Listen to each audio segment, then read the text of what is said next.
2022년 10월 7일 미국 상무부는 중국에 대하여 AI 및 반도체 기술의 처단을 수정 발표했다. 139페이지에 달하는 새로운 수출 통제 규정은 AI 알고리즘을 구동하는 첨단 반도체 칩의 중국 수출을 사실상 봉쇄한 것이다.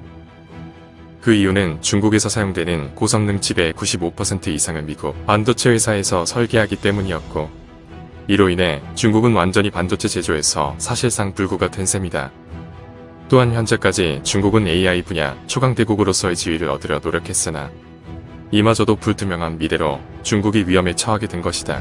좀 더 정확하게는 2021년도부터 2025년까지의 중국 정부의 제14차 5개년 경제계획에서 타격을 입게 된다고 볼 수 있다. 결론적으로 미국은 중국의 이런 목표 달성을 봉쇄하려는 의도를 정확히 했다. 며칠 뒤 블링컨 미 국무장관은 탈냉전 시대의 종식을 선언하면서 중국과의 신냉전이 시작됐다고 언급하고, 그 중심에는 반도체 칩, AI 그리고 퀀텀 컴퓨팅이 있다고 지적했다. 중국과의 기술 전쟁이 앞으로의 중국과의 신냉전의 경쟁에서 핵심적인 전쟁터가 되었음을 확인한 것이었다. 일반적인 기업 간의 상거래를 통한 군사 관련 기술을 탈취어 준비를 제한하는 것이 미국의 목표라는 것이 내용이었다. 이것이 새로운 냉전의 최전선이라는 선언이기도 하다고 강조한 것이다. 특히 현재 시점에서 긴급하게 미국이 주목하는 것은 치명적인 자율 무기의 성능을 중국이 보유하고 있으며, 이 모든 AI 시스템은 바로 미국산 반도체를 사용한 것에 무게를 두고 있습니다.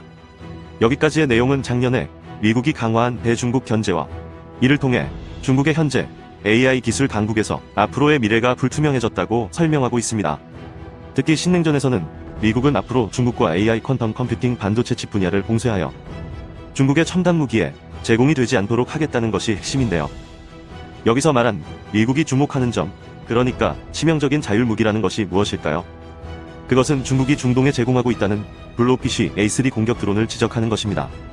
현재 파키스탄과 사우디아라비아 정부에 판매하기 위해 협상 중이라고 알려져 있는데, 이 드론의 특징은 타이밍 포착, 정찰, 그리고 표적의 정밀 타격에서 완전 자율적으로 수행하는 것이 특징입니다.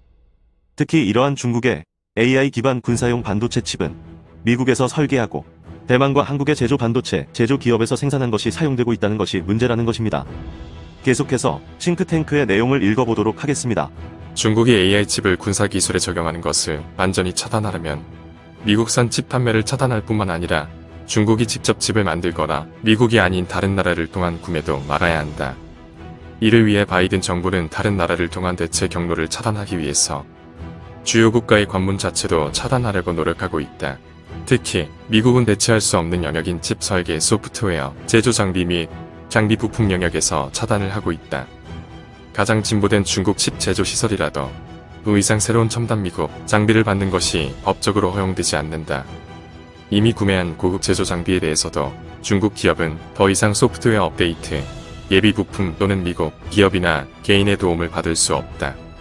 따라서 이것은 중국에게 기술적 사형 선고를 내린 것과 같다. 반도체 산업이나 안보에 대해서 문외한이거나 관심이 없는 사람들은 이것은 그다지 큰 문제가 아닐 것이라거나 혹은 미국의 불공정한 처사라고 생각할지도 모른다. 그러나 컴퓨터 칩은 세계의 국가 안보와 지정학적 결과에 영향을 미치는 전략적 산업인 것이 실제의 사실이다. 이러한 수출 통제는 모든 칩 기술에서 중국을 차단하지는 않지만 중국이 자립하는 데 필요한 반도체, 칩 제조 공장 설립을 차단한다. 제조 장비가 없는 중국의 첨단 반도체 칩 공장은 전 세계 거의 모든 여객기를 독점 공급하는 보잉과 에어버스가 중국 항공사를 대상으로 공급을 중단한 것과 같다. 이미 구매한 항공기에 대해서도 지원 서비스와 자문, 업데이트 및 업그레이드를 위한 유지 보수를 손 놓은 것과 같다. 그래서 AI 및 퀀텀 기술의 패권을 잡는다고는 하지만 중국은 적어도 단기적으로는 미국 기술을 사용하는 것 외에 실행 가능한 대안이 없다.